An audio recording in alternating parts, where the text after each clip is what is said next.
اصحاب رسول کی شخصیت اسلام میں نہایت ہی بلند تر اور منفرد حیثیت رکھتی ہیں، جنہوں نے دین کے خاطر قربانیاں دیں اور اللہ اور اس کے رسول کی محبت میں اذیت اٹھا کر اسلام کی سربلندی کی خاطر اپنی زندگی قربان کر دی۔ یہ وہ لوگ تھے جنہوں نے نبی کی صحبت پائی اور آپ کے ساتھ زندگی بسر کی، جہاد کیا، ہجرت کی، یہاں تک کہ نبی صلی اللہ علیہ وسلم کی محبت میں اس دنیا سے رخصت ہو گئے۔ لیکن ان اصحاب میں ایک شخص ایسا بھی ہے جنہیں محمد صلی اللہ علیہ وسلم کا ساتھ اور صحبت نصیب نہ ہو سکا۔ اس کے باوجود وہ آپ صلی اللہ علیہ وسلم کی محبت اور عقیدت میں دیگر اصحاب سے کچھ کم نہ تھا، اور خود نبی نے اس شخص کی اتنی فضیلت بیان کی کہ صحابہ اکرام کو ان پر رشک آ گیا۔ اس عظیم مقام و منزلت پر فائز شخص کا نام اویس بن عامر قرنی تھا، جن کا تعلق یمن کے قرن قبیلے سے تھا۔ آپ نے نبی کا دور پایا تھا اور اس زمانے میں موجود تھے۔ اسلام جب یمن کی سرزمین تک پہنچا تو اویس قرنی نے اس سچے دین کو قبول کر لیا۔ علماء و محدثین نے اویس قرنی کو تابعین میں شمار کیا ہے اور تمام تابعین کا امام اور سردار قرار دیا ہے۔ امام حاکم نے ایک حدیث نقل کی کہ رسول اللہ صلی اللہ علیہ وسلم نے فرمایا، تمہارے پاس یمن کے حلیف قبائل کے ساتھ اویس بن عامر آئے گا، اس کا تعلق قرن قبیلے کی شاخ مراد سے ہوگا۔ اسے برص کی بیماری لاحق تھی جو کہ ختم ہو چکی ہے اور صرف 1 درہم کے برابر باقی ہے۔ وہ اپنی والدہ کے ساتھ نہایت ہی نیک سلوک کرتا ہے، اگر وہ اللہ پر قسم بھی ڈال دے تو اللہ اس کی قسم پوری فرما دے گا، لہٰذا اگر تم اس سے اپنے لیے استغفار کروا سکو تو ضرور کروانا۔ ابن عساکر کی روایت کے مطابق حضرت عمر ابن خطاب رضی اللہ تعالیٰ عنہ نے 10 سالوں تک اویس قرنی نامی اس شخص کو تلاش کروایا، یہاں تک کہ حج کے موقع پر جب یمن سے لوگ مکہ آئے تو حضرت عمر نے انہیں جمع کیا اور ان سے پوچھا کہ تم میں سے جو بھی قبیلہ مراد کا ہو وہ کھڑا ہو جائے، لہٰذا قبیلہ مراد کے جو لوگ تھے وہ کھڑے ہو گئے اور باقی بیٹھ گئے۔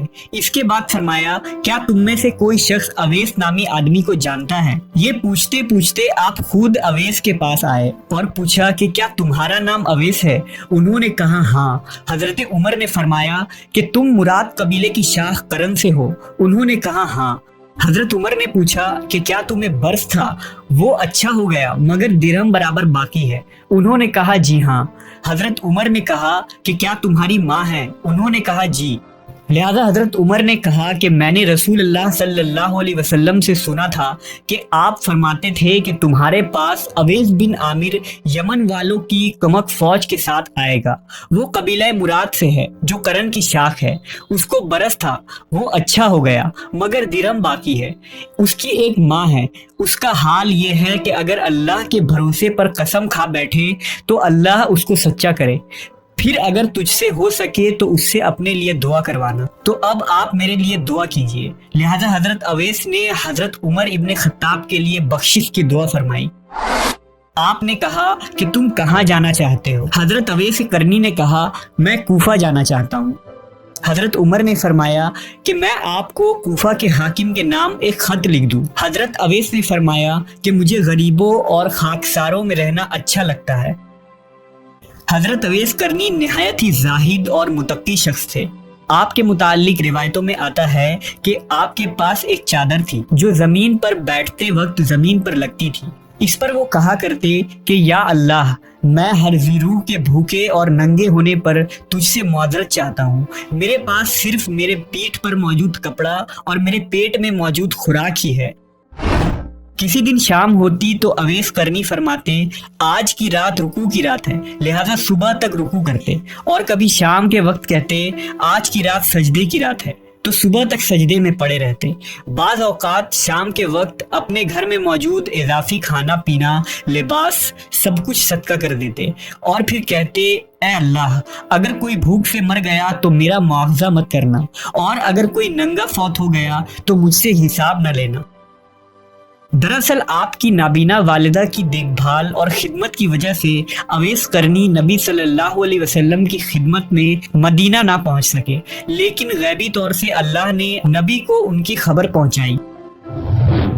جب امیر المومنین حضرت علی رضی اللہ تعالیٰ عنہ خلیفہ منتخب ہوئے تو اویس قرنی کوفہ منتقل ہو گئے تھے اور آپ نے امام علی کے ہاتھوں پر بیعت کر کے آل محمد کے خاطر جانثاری کا عہد کیا، اور اہل بیت رسول کی محبت میں آپ نے جنگ صفین میں حضرت علی کا ساتھ دیا، آپ کی حمایت میں میدان جنگ میں اترے۔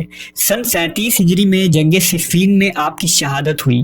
خود امام علی فرمایا کرتے تھے کہ نبی صلی اللہ علیہ وسلم نے ارشاد فرمایا کہ اویس کی موت خدا کی دین کے راستے میں شہادت پر ہوگی، اور بہت سے لوگ بروز قیامت اس کی شفاعت پائیں گے اور آتش جہنم سے نجات حاصل کریں گے۔ صوفیوں کے نزدیک حضرت اویس قرنی کا ایک خاص مقام و منزلت ہے۔ آپ کی شخصیت اور کردار صوفیوں کے سلوک اور تصوف کے عین مطابق ہے۔ اہل صوفیہ میں اویسیہ نامی ایک گروہ بھی موجود ہے جو حضرت اویس قرنی کو اپنا روحانی امام تسلیم کرتے ہیں۔